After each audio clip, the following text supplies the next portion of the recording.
Vers l'âge de 4 ans, les enfants ont à la fois besoin d'apprendre à prendre leur place dans un groupe tout en respectant celle des autres. Ceci les aidera à l'école et dans des situations de jeu.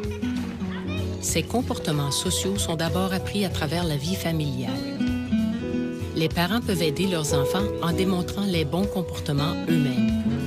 Ils peuvent offrir des suggestions à leurs enfants pour jouer avec d'autres enfants.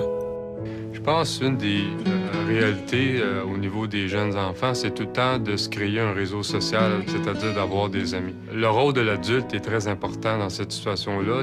L'adulte doit jouer le rôle de médiateur. Alors, la meilleure façon pour un enfant de créer un lien d'amitié, c'est de trouver des intérêts similaires.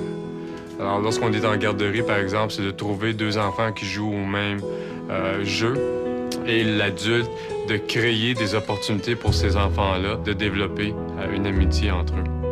C'est important quand je parle de l'adulte qui joue le rôle de médiateur, ce n'est pas de contrôler le jeu, mais c'est beaucoup plus de faciliter les comportements appropriés lorsque les enfants jouent au jeu. Alors, c'est de partir des intérêts des enfants, les laisser être créatifs dans la façon de jouer, et l'adulte fait juste intervenir pour enseigner des comportements appropriés. Alors, si on prend une situation dans laquelle les deux enfants veulent le même jouet, l'adulte, dans son rôle de médiateur, peut enseigner ton tour, mon tour, de poser des questions, de démontrer différentes façons de jouer avec le même objet et de renforcer et d'encourager l'interaction entre les deux enfants. Et à ce moment-là, ce n'est pas une compétition, c'est plutôt une collaboration. Alors, pour le parent, de faciliter un jeu, c'est d'expliquer les règles de ce jeu, les attentes, et par la suite de demander aux enfants « montre-moi comment on joue d'une façon appropriée avec le jouet ».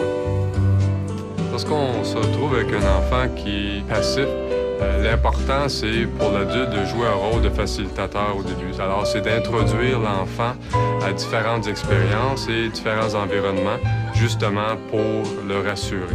Une chose qui est importante aussi du même coup, c'est lorsque l'enfant est dans l'environnement pour une période de temps et on le voit qu'il est confortable, c'est important pour le parent de se retirer graduellement pour permettre à cet enfant-là d'échanger avec les autres enfants et non de se référer à son parent tout le temps. Lorsqu'on veut intégrer un enfant plus passif dans une activité de groupe, il faut tout le temps s'assurer de donner les consignes et les comportements qu'on veut voir de tous les enfants parce que, par exemple, l'enfant passif, pour se faire accepter des pairs, va imiter des comportements qui soient appropriés ou non.